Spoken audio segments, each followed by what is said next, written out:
Hello students, welcome back to ASK classes. यहाँ आपके सामने है फाइनली क्लास 11th का सोशलॉजी सब्जेक्ट का एक अभ्यास प्रश्न पत्र, जिसका कि सेट क्रमांक 1 हम यहाँ पे कंप्लीट करेंगे। तो इस मॉडल पेपर के अंदर आपके त्रैमासिक परीक्षा के सिलेबस के अकॉर्डिंग सारे मोस्ट इम्पॉर्टेंट क्वेश्चंस को रखा गया है। तो इसमें जो जो क्वेश्चंस बताए जा रहे हैं तो उनको आप जो मैं क्रम से बता रही हूँ तो उसी क्रम से अच्छे से याद कर लीजिए। जो याद कर लिए उनको रिवाइज कर लीजिए। और एक और बहुत अच्छी गुड न्यूज़ है कि मैंने इस बार आपका पूरा फुल सॉल्यूशन का ही वीडियो बनाने के लिए मैंने पूरा जो आंसर किया वो तैयार किया है। मतलब कि जो क्वेश्चंस हैं उनके मैं सबके आंसर भी बताने वाली हूँ। तो वीडियो को लाइक करिए, ज़्यादा से ज़्यादा शेयर कीजिए। इसका PDF आपको डिस्क्रिप्शन बॉक्स से जाके डाउनलोड कर लेना है। यदि आपको कोई भी दिक्कत आती है तो आप इसका स्क्रीनशॉट भी ले सकते हैं।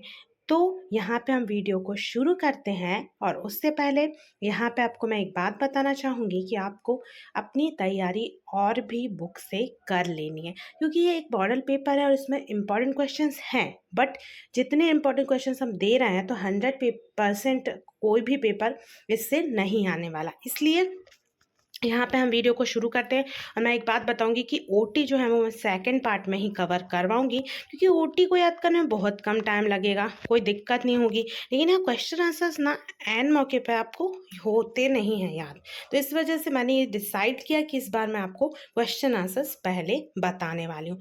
तो क्वेश्चन नंबर 6 हम देखेंगे। तो क्वेश्चन नंबर 6 में क्या बोला गया है कि समाजशास्त्र की परिभाषा लिखिए। बहुत ही सिंपल क्वेश्चन है। तो इसका आंसर ये यहाँ पे रहा इसका आंसर। मैं आंसर आपको यहाँ पे दिखाऊंगी, तो आप चाहे तो स्क्रीनशॉट ले सकते हैं। तो इजीली आप सारे क्वेश्चंस की स्क्रीनशॉट लेके रख लीजिए, तो आपको जल्दी जल्दी फटाफट आप इनका रिवीजन भी कर पाएंगे। अब उसके बाद देखते हैं हम इसका अथवा। इसके अथवा में पूछा गया है कि समाज की परिभाषा लिखिए। तो ये देखिए, ये रहा इसका अथवा, स्क्रीनशॉट लीजिए। उसके बाद हम बढ़ते हैं आगे और देखते हैं नेक्स्ट क्वेश्चन। तो यहाँ नेक्स्ट क्वेश्चन क्या है? प्रश्न क्रमांक 7, परिस्थिति किसे कहते हैं लिखिए। तो ये रहा इसका आंसर, आप इसका स्क्रीनशॉट ले लीजिए। हम आगे बढ़ते हैं, देखते हैं यहाँ पे प्रश्न क्रमांक 7 का अथवा, भूमिका किसे कहते हैं लिखिए। तो ये रहा इसका अथवा, इसका भी स्क्रीनशॉट ले लीजिए और आप इसको अच्छे से याद कर लीजिए। फिर है यहाँ पे प्रश्न क्रमांक 8, अंतर्विवाह किसे कहते हैं। ये रहा इसका आंसर। इसके बारे में कुछ और बातें हैं जिनका भी आप स्क्रीनशॉट लेके रख लीजिए, क्योंकि यदि ज़्यादा नंबर का क्वेश्चन आता है तो आप उसमें आपको ज़्यादा जो उत्तर है वो बड़ा, और साथ में उसमें ज़्यादा आपको शब्द लिखने पड़ेंगे। तो उसके बारे में आपको जानकारी होना ज़रूरी है। फिर यहाँ पे है उसका अथवा, बहिर्विवाह किसे कहते हैं। तो ये रहा इसका आंसर। इसका भी स्क्रीनशॉट ले लीजिए, और इससे जुड़ी आपको कुछ और बातें यहाँ बताई गई तो उसका भी स्क्रीनशॉट लेके रख लीजिए। अब देखते हैं हम नेक्स्ट क्वेश्चन। नेक्स्ट क्वेश्चन है क्वेश्चन नंबर 9। क्वेश्चन नंबर 9 में पूछा गया है संस्कृति का अर्थ स्पष्ट कीजिए। तो ये देखिए, ये है इसका आंसर। फिर उसके बाद नीचे इससे जुड़ी कुछ बातें बताई गई, उनका भी आप स्क्रीनशॉट ले लीजिए। फिर है इसका अथवा, समाजीकरण की परिभाषा लिखिए। तो ये रहा इसका आंसर। फिर है अगला प्रश्न, प्रश्न क्रमांक 10, प्रतिस्पर्धा का अर्थ स्पष्ट कीजिए। तो ये रहा इसका उत्तर, और इससे जुड़े कुछ और बिंदु हैं। अब उसके बाद देखते हैं हम नेक्स्ट क्वेश्चन।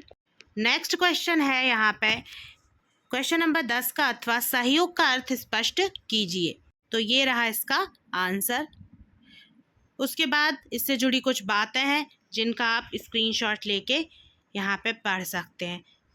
फिर है अगला क्वेश्चन, क्वेश्चन नंबर 11, जाति को परिभाषित कीजिए। तो ये रहा प्रश्न क्रमांक 11 का उत्तर। उसके बाद देखते हैं हम नेक्स्ट क्वेश्चन। तो यहाँ नेक्स्ट क्वेश्चन जो है वो है वर्ग को परिभाषित कीजिए।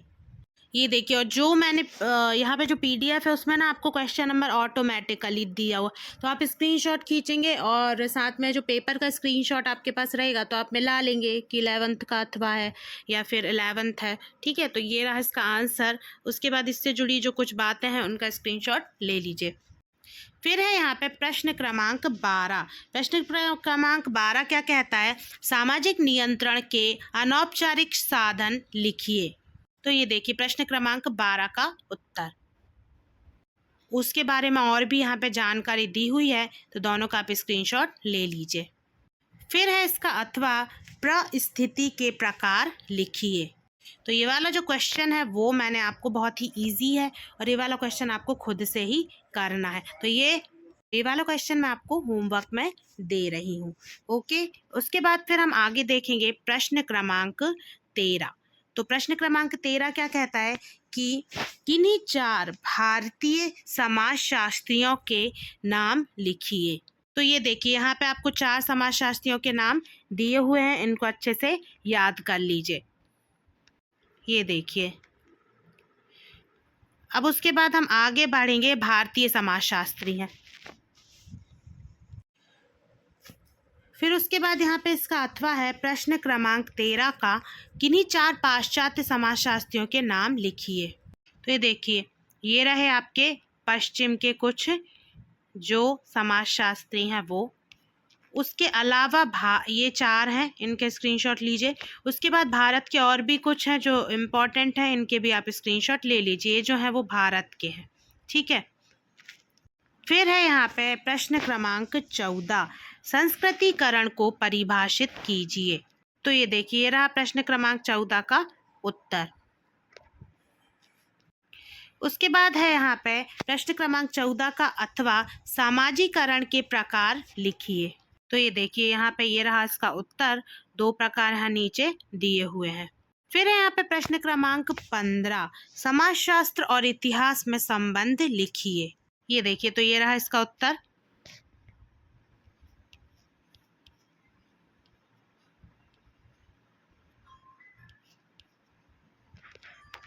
तो इसको अच्छे से देख लीजिए। ठीक है, फिर उसके बाद है इसका अथवा यहाँ पे समाजशास्त्र और अर्थशास्त्र में संबंध को समझाइए। तो देखिए, ये रहा इसका आंसर। इसमें संबंध दिया हुआ है। ठीक है, ये देखिए कुछ और बातें दी हुई हैं, तो इसको अच्छे से पढ़ लीजिए। फिर है यहाँ पे प्रश्न क्रमांक 16, सामाजिक नियंत्रण के अभिकरण पर एक टिप्पणी लिखिए। तो ये रहा इसका आंसर। फिर है यहाँ पे प्रश्न क्रमांक 16 का अथवा रक्त संबंधी एवं विवाह संबंधी नातेदारी से आप क्या समझते हैं। तो ये देखिए, ये रहा इसका उत्तर 16 का अथवा। दोनों का आप स्क्रीनशॉट ले लीजिए। उसके बाद आते हैं हम नेक्स्ट क्वेश्चन पे। नेक्स्ट क्वेश्चन है प्रश्न क्रमांक 17, पारिस्थितिकी को परिभाषित कीजिए। ये रहा इसका आंसर। पारिस्थितिकी के बारे में आप बचपन से पढ़ते आ रहे हैं, तो इसके से जुड़ी कुछ और अन्य बातें भी पढ़ के जाइए, क्योंकि इससे आपको ऑब्जेक्टिव टाइप क्वेश्चंस भी आ जाते हैं जो आपसे नहीं बनते अक्सर। तो ये जो आते हैं पाठ के बीच से, तो उनमें आपको पूरा सब्जेक्ट या टॉपिक का पूरा नॉलेज होना ज़रूरी है। उसके बाद है इसका अथवा सतत विकास किसे कहते हैं लिखिए। तो ये रहेगा इसका आंसर। तो यहाँ पे स्क्रीनशॉट आप ले लीजिए। फिर हम आगे बढ़ते हैं। ले लिया? तो चलिए, अब उसके बाद प्रश्न क्रमांक यहाँ पे 18, सांस्कृतिक विलंबना क्या है। तो ये रहा इसका उत्तर। स्क्रीनशॉट लीजिए। ले लिया? चलिए, फिर यहाँ पे इसका स्क्रीनशॉट और ले लीजिए। चलिए, फिर हम आगे बढ़ते हैं। यहाँ हम देखते हैं प्रश्न क्रमांक 18 का अथवा संस्कृति और सभ्यता के उदाहरण लिखिए। लिखा हुआ है कि संस्कृति और सभ्यता के कुछ उदाहरण ये रहे। तो ये रहे इसके उदाहरण। तो इनका स्क्रीनशॉट ले लीजिए आप। ले लिया? चलिए, फिर हम आगे बढ़ते हैं। फिर है प्रश्न क्रमांक 19, परिवार के प्रकार लिखिए। तो ये देखिए, ये रहा यहाँ परिवार के प्रकार। मैं इसको आपको और ज़्यादा ऐसे दिखा देती हूँ जिससे आप क्लियर, ये देखिए ये है, इनका स्क्रीनशॉट ले लीजिए। उसके बाद मैं जूम कर देती हूँ, यदि आपको इसके बारे में पढ़ना है तो इसका भी स्क्रीनशॉट ले सकते हैं। ठीक है, ये है और नीचे तक। अब आते हैं हम नेक्स्ट क्वेश्चन पे। तो नेक्स्ट क्वेश्चन क्या है, अथवा जो है वो है नातेदारी की श्रेणियां लिखिए। ये देखिए, ये रहा इसका आंसर।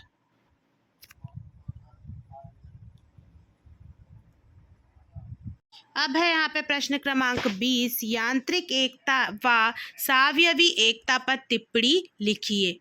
ये रहा इसका आंसर, स्क्रीनशॉट ले लीजिए। चलिए, फिर है यहाँ पे अथवा। अथवा क्या है कि नौकरशाही व्यवस्था के बारे में विस्तार से लिखिए। तो ये देखिए, ये रहा इसका आंसर।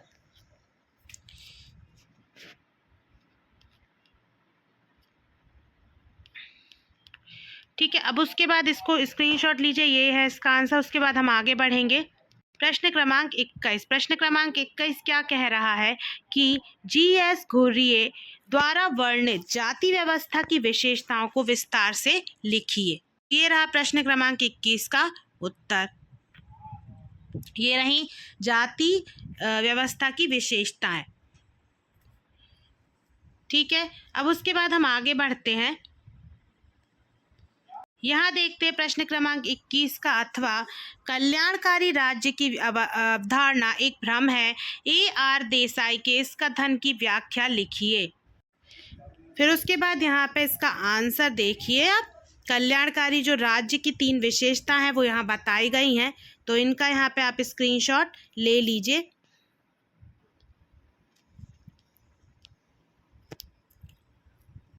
अब उसके बाद हम आगे बढ़ते हैं और देखते हैं प्रश्न क्रमांक 22। प्रश्न क्रमांक 22 में क्या पूछा गया है कि यहाँ पे सामान्य बोध और समाजशास्त्री ज्ञान की तुलना कीजिए।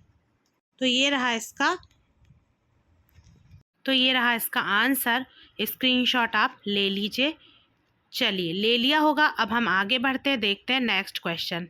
नेक्स्ट क्वेश्चन क्या बोल रहा है कि समाजशास्त्र के उदय में योगदान देने वाली समकालीन घटनाओं का वर्णन कीजिए। ये देखिए, इसका आधा आधा स्क्रीनशॉट ले लीजिए, ये है। फिर उसके बाद आगे का जो आंसर है वो ये है।